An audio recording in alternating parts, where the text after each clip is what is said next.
Karon adlang Huwebes pitsa 6 sa Hunyo tuig 2013. Mayong udto Sugbo ug sa mga amaabta ning among pagsibya kini si Jai Sandoval maghatod kaninyo og mga nag-unang balita, weather update, forex ug lotto results. Kini ang Sunstar Webcast. Mga nag-unang balita, Command Center sa siyudad sa Sugbo, malangay. Siyudad sa Sugbo, andam sa ting-uwan. Hapsay ang dagan sa trapiko. Charisse, crush si Sarah G. Senador Pia Cayetano, mangan sa Buelan Trail.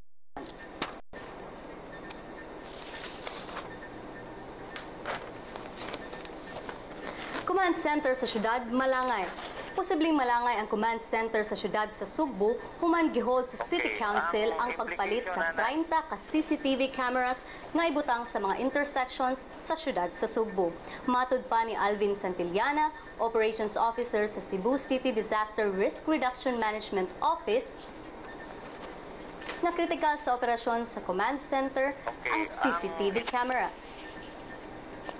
Okay, ang implication na ni as far as our office is concerned, there should not be any delays, but there should not be any kanang implication with regard to the transaction of our kanang funds, no? Kaya nga naman, ang kanang mga items na adin was supposed to be used for disaster. So meaning, whether preparedness or not, kana siya, kailangan yun na siya nga in the event there will be a calamity, magamit dayon.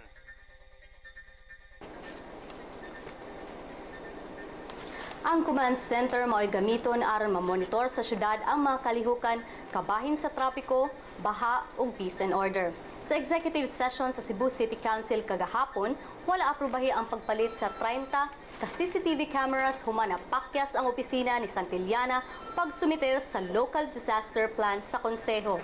Apan matud pa ni Santillana nga dili man sila kinahanglan nga magpa-aprobar sa plano sa konseho. Pag-session or pag-executive session yesterday, naa daytoy memo nga nigawas gikan sa DILG and DRMC og kuan pag-March nga wa mi ka-receive nga nag-require namo nga mag-submit dito sa kuan sa City Council, which of course ako pong gitan-aw sa katong ilang giingon nga memo nga it did not say nga mo submit dimi sa City Council. Mao man to among gililisan kay ang naitabo karon we were required by the City Council during that session, but then it was not said dito sa kuan, it was not stated there in the memo. So kanang inyong gipong Santillana nagkanayon nga ilang isumiter ang ilang local disaster plan sa konseho sa labing daling panahon.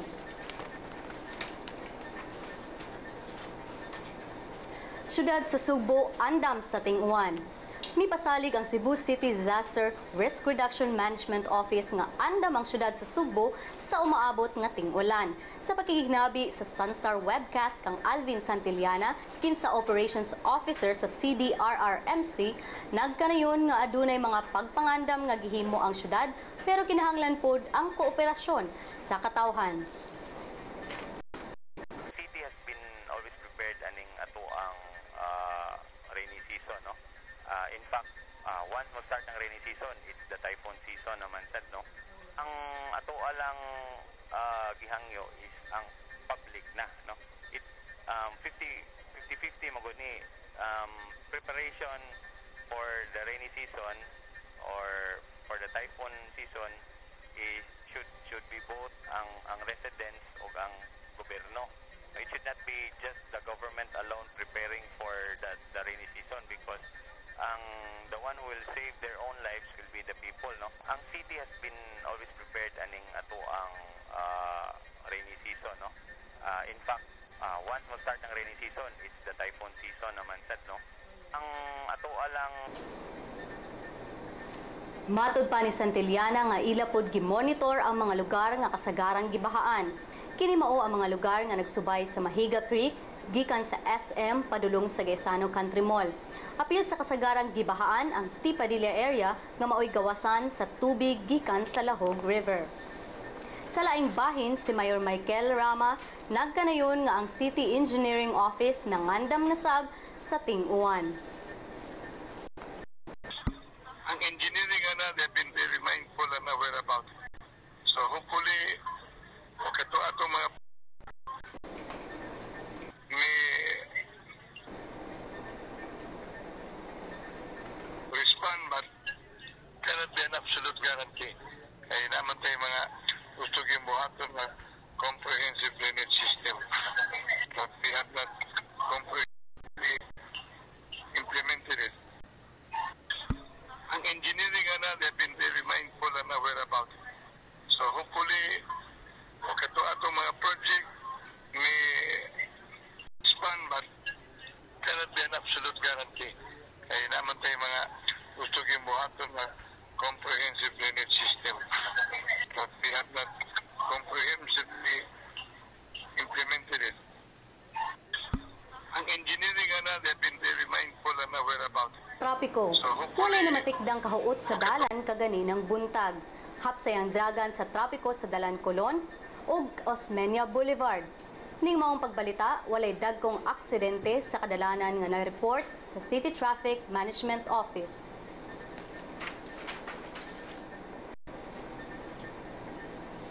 Sa entertainment, Charisse crush si Sarah G. Human sa iyang revelasyon nga tomboy siya, si Charisse ni pabuhayag nga crush niya si Sarah Geronimo. Si Geronimo unang nahimamat ni Charisse atol sa ABS-CBN talent show nga Little Big Star ni adtong 2005, diin host si Sarah samtang contestant pa lang si Charisse. I-follow ang among Twitter account at Sunstar Showbiz sa uban pang mga entertainment news. Senador nangandam sa Tabuelan. Si Senador Pia Cayetano nga naila usab nga triathlete nangandam sa iyang pag-apil sa Tabuelan Triathlon nga ipahigayon karong Hunyo 16 sa Tabuelan sa Northwestern Cebu. Nakita ng senador nga nagdagan alauna sa hapon sa Ocaña, Carcar. Ang moapil sa Tabuelan Triathlon mosagubang sa 2 kilometros nga langoy, 88 kilometros nga bisikleta ug 21 kilometros nga dagan. Ang kalihukan gipaluyuhan sa Tabuelan Municipal Government ubos ni Mayor Rex Herona.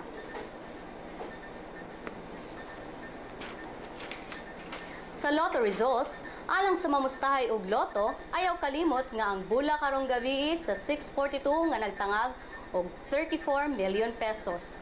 Bulahan usab karong gabi ang 16 million pesos nga premyo nga makadaog sa 649 loto. Ang 73 million nga Grand Lotto prize gipadayon pang wala pay nakadaog ug bulahan usab ang mga nakadaog sa 9 million premyo sa 645.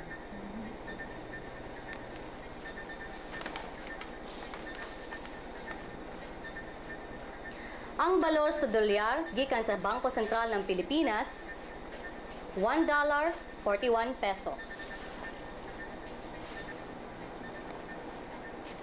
Alang sa balita panahon, maminaw kita ni Oscar Tabada gikan sa Pag-asa Mactan Base. Metropolitan Cebu, umang babay sa Kabisayan, umang sa Kabisayan, makasinati ko rin malagbumo ng kalingitan banan kinig mga katagkatag na pangulang karong adlaw. Ugma usab masinati na to ang mapangaluro ng dula usab kini mahinay nga kusog kayo nga pag-ulan o panulog-kilat sa gabi sa Biyernes, inuman sa Sabado sa hapon, dalapinig siya sa Intertropical Convergence Zone. Ang Lunes o Martes, pasinati usab ang maayong panahon o inupanan usab kini sa mga panagsang pangulan sa kapunon. Ikan buwatang Pag-asa Mactan, Oscar Tabada.